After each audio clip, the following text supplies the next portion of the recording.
Family, good morning. It's Kyle Henderson, Bama Football on YouTube. Hope that you slept well and welcome into Wednesday, November 12th. As you know, I will be live at 10 a.m. Central Time. But here's a look at the college football playoff bracket. And if you're getting your day started, I'll kind of walk you through it. I'll provide some observations. I know maybe you caught my last night's show, but here is a fresh take going into Wednesday. So number one is Ohio State, now 9-0. And we'll look at their resume briefly within this video. You also have number two, Indiana. And, I have been particularly, questioning Indiana and kind of their strength of schedule. But after some kind of a deeper dive, I have a little bit more respect for the Hoosiers, and I'll explain more why in just a few. You have number three, the Texas A&M Aggies, and I think a lot of people maybe feel that Texas A&M should be two. At this point, it doesn't really matter. I mean, the teams, if they keep winning, this is going to be 1, 2, 3, and 4, period. Number four, you have the Alabama Crimson Tide.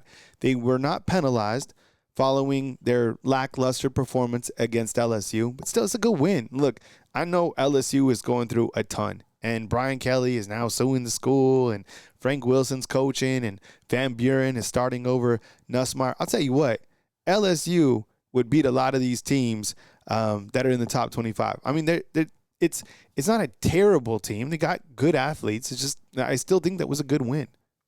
Number six, you have Texas Tech. Now, I'm going to ask you inside the comment box because I was surprised. A lot of people inside the comment box really like Texas Tech. Do you feel that they are a legitimate contender? And, I was questioning this, and I know it's not the strongest argument, but I was like, look, Texas Tech, their lone loss is to Arizona State. And you know who beat Arizona State was Mississippi State, right? And I get it. Inside the comment box, you guys are like, well, you could say the same thing for Alabama. You could. I just think that the SEC carries weight. It's tough to play in this conference, and if you're not playing that week-to-week grind, I don't have that kind of respect factor for you because it's a hell of a grind. I mean, teams, from the top to the bottom in the SEC, man, they can come to play 100%. Number seven, you got Ole Miss, and I started talking about Ole Miss during the show, and I was like, is Ole Miss one of these teams that's not in the top four that you feel could win the championship? Because Chambliss is doing work at quarterback, and they got a hell of a running back. And Lane Kiffin, as you know, we always say he doesn't win the biggest games, but maybe he's able to string it together at some point in time. So maybe Ole Miss should be put on that contender list. Now, a lot has to go their way for them to get into the SEC championship game. I'll show you their resume in just a second. You have number 8 is Oregon. They survived Iowa. They kicked the last-second field goal. So they're still at the number 8 spot, and they would host number 9 Notre Dame. Here's where it gets kind of interesting is you have Notre Dame who lost to Miami, but Miami's now back in the playoffs, and they're ranked number 11. So I don't even know. Look, Miami, in my opinion, shouldn't even be here because Georgia Tech is probably the team that wins the ACC. Right? I don't even know if Miami can still play for the ACC championship game. So that's kind of what's a little bit confusing to me. And then number 12, they have South Florida in the college football playoff rankings. I'll tell you what, that South Florida and Georgia game, if that was to work out, that would be one hell of a contest. You know how I feel about South Florida coach Alex Golesh. Now let's kind of go under the hood and start looking at some of these resumes. But before that, here's the latest All-State ESPN predictor where it has the teams. As you know, the top teams over 80%. That second tier, Texas Tech, Ole Miss, Notre Dame, I think those teams are pretty much locks as well. And then it kind of gets a little bit fuzzy here. BYU, they're still ranked at 12. They're not going to make it. Texas, man, look, Texas is kind of already in the playoffs. They have to beat Georgia, and they have to beat Texas A&M if they want to get into the playoffs. And then South Florida, there's a lot going on in the AAC, so we'll have to track, if they're one of the, top teams from that outside of the Power Four from the AAC. JMU might be a little bit more likely if they can finish out and win the Sun Belt. And then Georgia Tech, I would imagine that that's a team that can get into the playoffs if they win the ACC, of course. Oklahoma, they're kind of out of it because, they need a lot of help. They need to beat Alabama.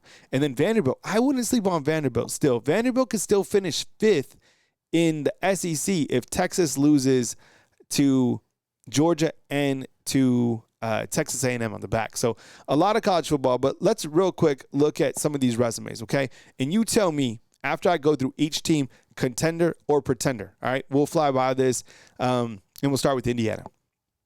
10-0 on the season.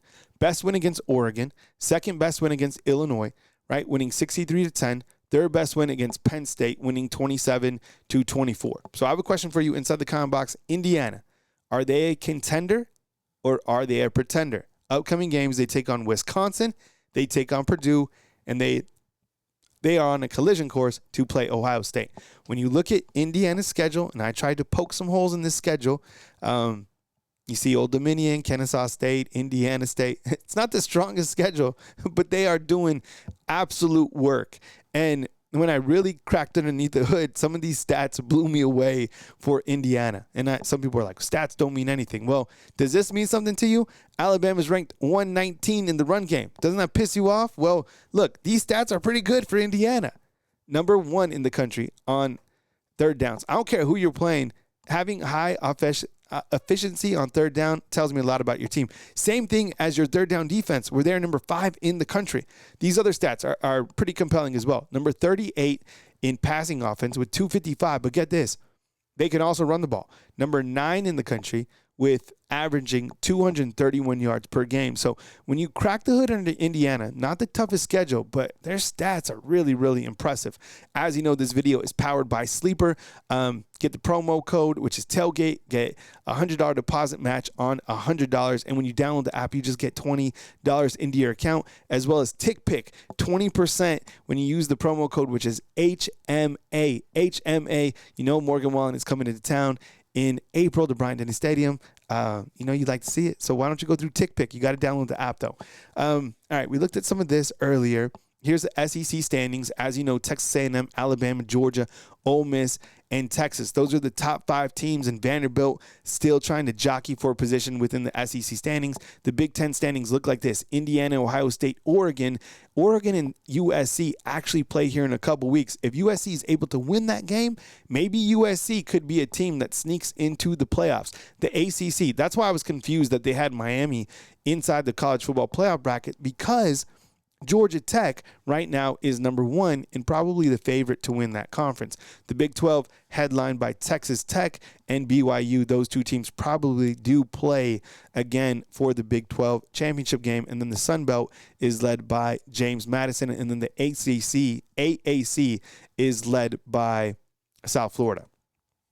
Okay, let's look at the Ohio State Buckeyes real quick. Tell me, contender or pretender? I'm sure you're going to say contender. These guys are 9-0 on the season. They have the remaining games against UCLA, against Rutgers, and then they take on a ranked Michigan team. Is there anyone inside the comment box that thinks that Michigan could beat Ohio State? Could Michigan beat Ohio State? Yes or no? Type Ohio State, type Michigan inside the comment box. I don't know. I don't think this year. I think Ohio State finishes out 12-0. So you're going to have the Big Ten championship between 12-0 Ohio State and 12-0 Indiana. Sounds like a fun place to be when those two teams play. Oregon. Okay, hear me out. This team could lose maybe 1, maybe 2 games in the back end and be kicked out of the playoffs.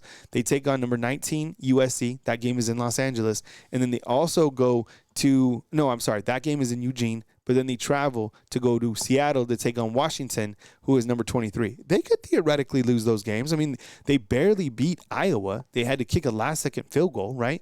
But USC just, they're not the USC that they used to be, right? Texas A&M. This team is red hot, 9-0 on the season. Marcel Reed is doing absolute work. Their remaining games, South Carolina, Samford, and then at Texas. Does anybody inside the comment box think that Texas can beat Texas A&M? That is going to be one hell of a game. I promise you. Can't wait to watch that game. Hopefully it's not at the same time as the Iron Bowl.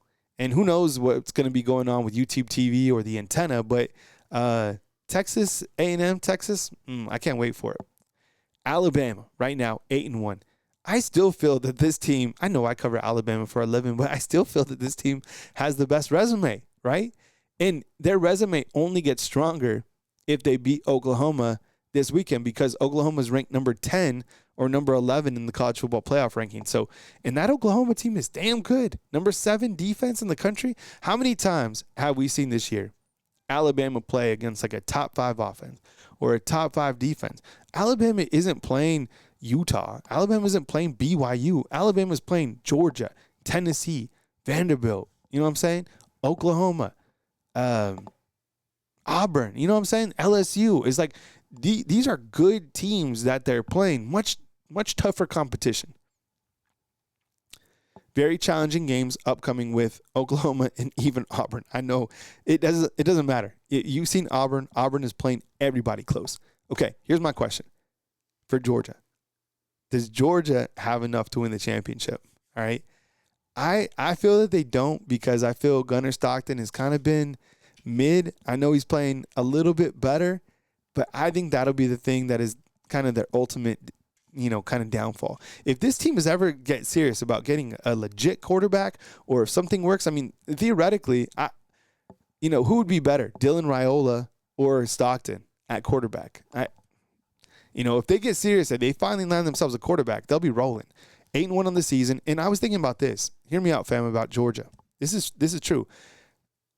They were losing against Tennessee. They were losing against Alabama. They were losing against Kentucky. They were losing against Auburn. They were losing against Ole Miss. They were losing against Florida, and they were losing against Mississippi State. They won all those games except Alabama. So these are the true comeback kids. They got a lot of fight. They take on Texas this week. That's going to be one hell of a game at 6:30. Can't wait. That's probably where game day should be, is in Athens. Either there or here in Tuscaloosa. I can't believe they're going to watch Notre Dame and Pitt. They finish out then with Charlotte and then against Georgia Tech. The Ole Miss Rebels, 9-1 on the season. They have 2 remaining games, Florida, and then they take on Mississippi State. That Florida game should be fun, right, considering that that's where Lane Kiffin is supposed to go. Their best win is beating LSU. They also beat Oklahoma, which now looks really good, considering I've been doing a lot of research on their defense, 34-26. The key loss is to Georgia. Texas, all right, the Longhorns are 7-2. They beat Oklahoma 23-6. That was the Red River rivalry game where John Mateer probably wasn't 100%, but still a good victory. And then they also beat Vanderbilt, which I feel is a really good victory, 34-31. But this is a tough back-end schedule, taking on Georgia and then taking on Texas A&M. I just don't – I mean, look, if Texas is able to really be the Texas team that we thought they were going to be, then they win these next 3 games. And they're in the playoffs, and they're going to be difficult to deal with.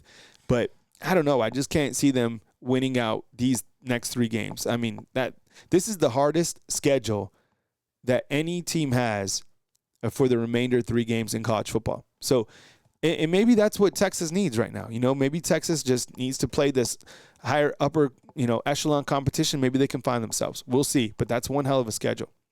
All right, Vanderbilt still in the mix. Best win against LSU and Missouri. And key loss, they lost to Bama and Texas. They take on Kentucky and Tennessee. That Vanderbilt in Tennessee game is going to be great. So Vanderbilt needs Texas to lose even 2 games, and Vanderbilt will kind of climb up and maybe be scratching, clawing to get inside the playoffs if they can finish out 10-2 on the season. I just think a team like Vanderbilt, this is a team that I feel could win the Big 12, the ACC. And I think, if these guys get in, can you imagine as a 12 seed and they take on Georgia? Who would Georgia want to play? South Florida or Vanderbilt? Or if Vanderbilt was an 11 seed, you think Ole Miss wants to play Vanderbilt? Hell no. You don't want to have to deal with Diego Pavia in the playoffs.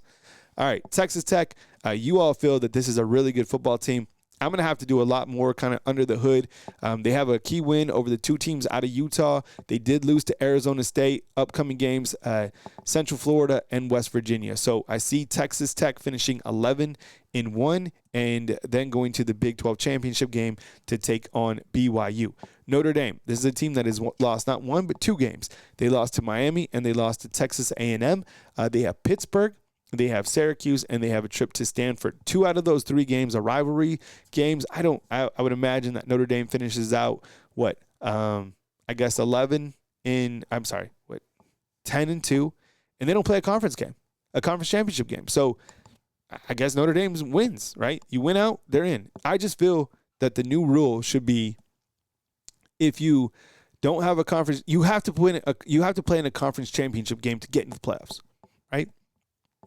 Like, your conference has to have a championship game. I don't see how this is kind of a rule that we go by, Here are my record predictions, all right, for the remainder of the season. All right, so I'm going to go with Ohio State 12-0, Indiana 12-0, Texas A&M 11-1, and I put Texas A&M losing to Texas, okay? Alabama 11-1, Georgia 11-1, Ole Miss 11-1, Oregon either 11-1 or 10-2, Texas 9-3, Vanderbilt 10-2. A lot of football left to be played clearly, but that's kind of how I see it. Remember, Alabama basketball in action this Thursday, taking on number 1 Purdue. So I think we're going to do a watch-along during that game. Bama, number 8 in the AP Top 25, will take on Purdue. And then another thing that I wanted to hit on is just clearly it was the Veterans Day special. So, yesterday we thanked our veterans, and we really appreciate you, and we understand that freedom isn't free. But the last thing that I want to hit on is I saw that Nick Saban was in the news again, and he was being brought up as the odds-on favorite to be the next football coach at LSU. And as I'm kind of thinking about it, I'm just like, man, they just won't put this to rest. I get it. It's a very clickable headline every single time you hear Coach Saban going somewhere else. You really think that the guy that was just posted up on his couch, enjoying, life, just watching TV under a blanket, living his best life on College Game Day, playing golf 2 times a week, being on Pat McAfee, being on College Game Day, you think he's going to want the stress at this age of his life, 74 years old, to go back and try to resurrect LSU and be under that type of pressure, having to deal with NIL, the transfer portal, and just everything that comes with now coaching in this day and age? There's just no way in hell. I don't even know how he's the odds-on favorite. How did they come up with that? Because I just think, you could wish upon a star and all that stuff. I just don't think that Coach Saban is coming back, and I think people just need to put that to rest. So, but with that said, I hope that you've enjoyed our college football wake-up edition. We'll dive more into this on Wednesday a little bit. And, of course, Wednesday is our first edition of the call-in show going into this Oklahoma week. So I want to hear your take on the college football playoffs. I want to get your take about Alabama's lack of the run game. I want to get your take on Ty and everything else under the sun regarding Alabama football and college football at 10 a.m. Central Time right here on Bama Football on YouTube. Thanks for watching. I love kicking it with you guys, and I will see you at 10 a.m. right here on Bama Football on YouTube.